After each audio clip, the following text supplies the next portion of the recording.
Bienvenidos al primer video tutorial de la práctica de la unidad número 5.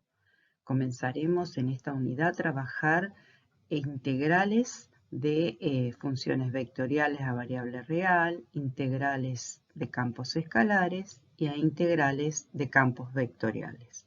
Este primer video vamos a resolver ejercicios de integral definida de una función vectorial a variable real. Vamos a resolver dos ejercicios. El ejercicio 5.1 completo, ambas funciones, y el problema 5.2, todo ubicados en la página 62 del cuadernillo. El primer ejercicio, el 5.1a, presenta o propone una función vectorial definida para un determinado conjunto de valores de t, ¿sí? Está dada por esa expresión que ahí aparece en pantalla. Lo primero que tenemos que analizar es el dominio. El dominio de esa función, en general, nosotros la vamos a estudiar ese intervalo que se propone, el 1, 4, es para calcular luego la integral. Pero si analizamos el dominio de esa función vectorial a variable real, vemos que va a estar definida para todos los valores de t mayores que 0.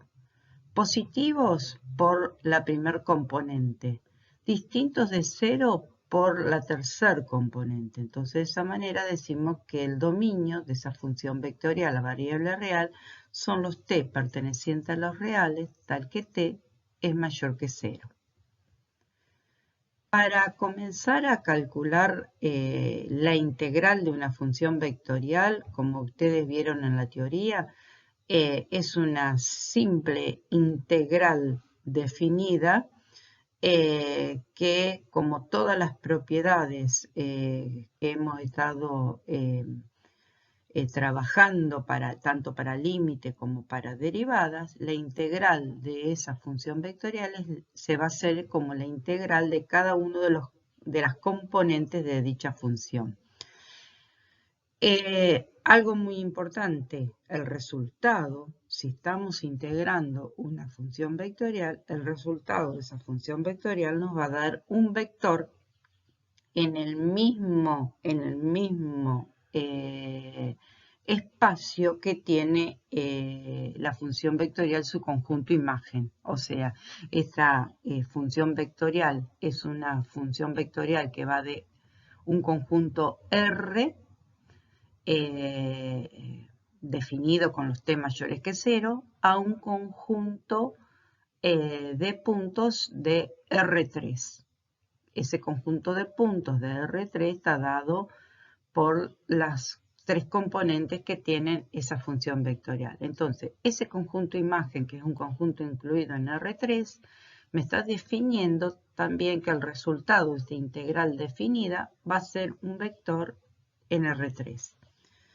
Para calcular esa integral voy a aplicar la propiedad de linealidad y voy a hacer la integral por cada término. Vemos que las dos primeras integrales son inmediatas, ¿sí? Como las voy a integrar como la derivada de una potencia, ¿sí? Pues son funciones escalares en sí cada componente, pero la integral de la segunda componente lo voy a tener que hacer por partes. Acá hay un cartelito que dice que repasar bien las reglas básicas de integración. Para el primer y la tercer componente lo voy a transformar en una potencia y lo voy a integrar como potencia. En cambio, la segunda componente la voy a integrar por partes. Ahí está desarrollado. Hay mucha ejercitación y muchos desarrollos que van a estar indicados para que ustedes los hagan. Bueno, entonces acá está definido, resuelto cada una de las tres integrales en dominio o en el intervalo, perdón, 1, 4. El primero y tercero están integrados como potencia y el segundo por partes. Ya está en este próximo paso los reemplazos, extremo superior y extremo inferior. Haciendo todos los cálculos se llega a que el resultado de la integral de la función vectorial dada es este vector indicado acá al final.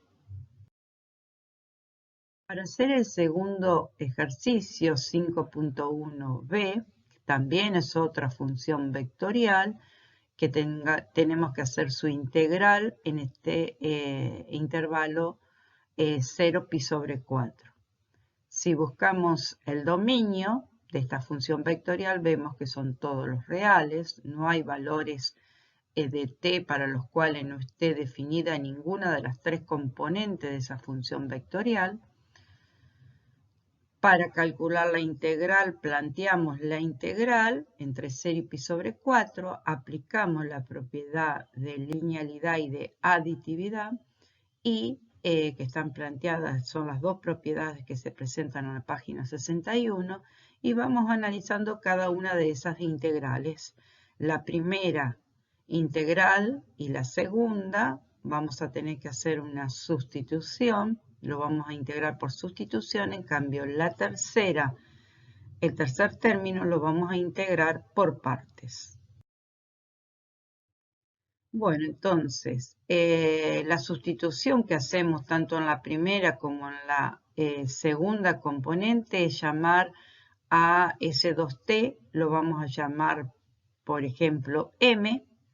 Entonces, ahí si nosotros estamos calculando una integral definida, al hacer una sustitución, al aplicar una integral por sustitución, estamos reemplazando, por no decir sustituyendo, a esa variable original que teníamos, que era t, por otra variable. Por lo tanto, correctamente, matemáticamente correcto, es cambiar los extremos de integración. Eso facilita muchísimo los cálculos porque directamente calculo los nuevos extremos de integración y tengo la integral mucho más simplificada para trabajarla. En lugar de hacer un cálculo auxiliar, trabajar con una integral indefinida, luego volver a la variable original. Es todo un proceso que así se simplifica mucho la cuestión de pasos. Entonces, una vez definidos los nuevos extremos de integración, tengo que prestar atención si el extremo inferior me da un extremo inferior en el nuevo intervalo, ¿sí? La tercer componente la voy a hacer por partes. Acá está cómo voy a trabajar, quién va a ser U, diferencial de B y B. Voy a acá está hecho un paso siguiente en donde está indicada la sustitución que realizo en el primer y segundo término y con el cambio de los extremos de integración. Una vez que tengo todo bien preparado, integro directamente cada uno de los tres términos. Primero y segundo término, me queda una integral inmediata con esos nuevos intervalos de integración y la segunda es reemplazando en la fórmula de integral por parte me queda esa expresión. Haciendo los cálculos necesarios, paso por paso, reemplazando extremo superior menos extremo inferior, llego a obtener este último resultado de la integral de esa función vectorial en el intervalo 0 pi sobre 4. Bueno, en el ejercicio 5.2 es un problema que dice que una partícula se mueve sobre el plano XY, da las componentes del vector velocidad y pide encontrar la ecuación cartesiana de la trayectoria.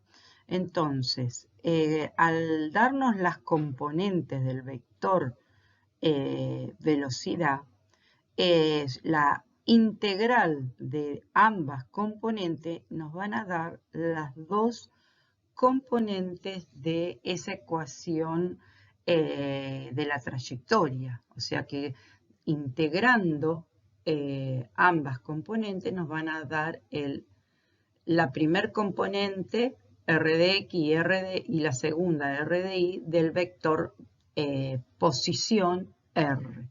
Entonces, planteo a partir de las dos componentes b de x y b de y las integrales de dichas expresiones. Son integrales de funciones escalares e integrales indefinidas. En este caso son ambas aplicando integral de una potencia como potencia, y nos da dos expresiones de esas componentes en forma de en función de C1 y C2, o sea, una familia de primitivas, ¿sí?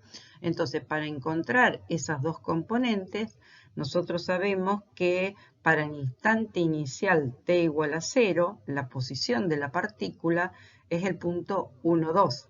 Entonces, si verificamos eso que nos está diciendo el problema, y de esa manera podemos hallar el valor de C1 y de C2, porque si reemplazamos tanto en Rx como en Ri t igual a 0, nos da el punto C1 nos da 1 y C2 nos da 2, que es el punto de la posición dando el problema. Una vez que tenemos las dos componentes, podemos, las dos constantes, C1 y C2, podemos encontrar no una familia de funciones, sino directamente cuáles son las componentes r de x y r de y que van a formar la función vectorial r de t. Escribimos esa expresión y ahora vamos a cada una de esas dos componentes, como nos piden, ya tenemos lo que nos pedía, ahora vamos a tratar de ver de graficarla.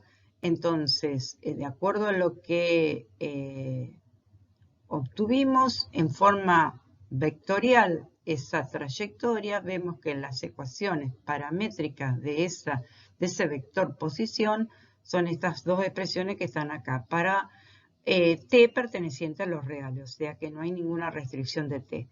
Esa curva dada, escrita en forma paramétrica, es equivalente a esta curva escrita, a la misma curva, pero escrita en forma explícita.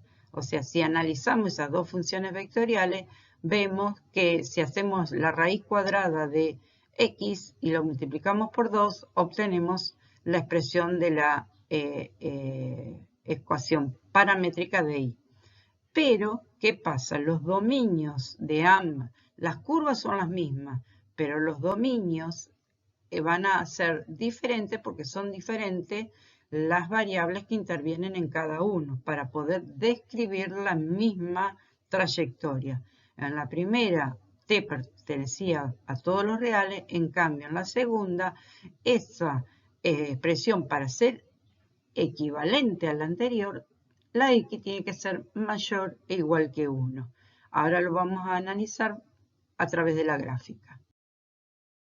Si graficamos por medio de un software ambas expresiones, la expresión paramétrica o vectorial y la expresión dada de la curva dada en forma explícita, vemos que a partir de ese punto, que es la posición inicial 1, 2, ambas curvas coinciden, solo que ahí yo dibujé con línea de puntos ese tramo que si ustedes hacen, ahí yo definí a i igual a 2 raíz cuadrada de x, la grafiqué con GeoGebra. marqué con línea de punto todo el tramo de 0,1, que eso no corresponde al problema, ¿sí? Yo solamente lo indiqué para que presten atención, porque uno a lo mejor tiende a graficar ambas curvas sin analizar el contexto del problema. Bueno, por último, les queda, para terminar, resolver, hacer consultas en los foros sobre esta parte y ver si en el apéndice C hay algunos ejercicios planteados de integral definida de una función vectorial a variable real. Nos vemos en el próximo video.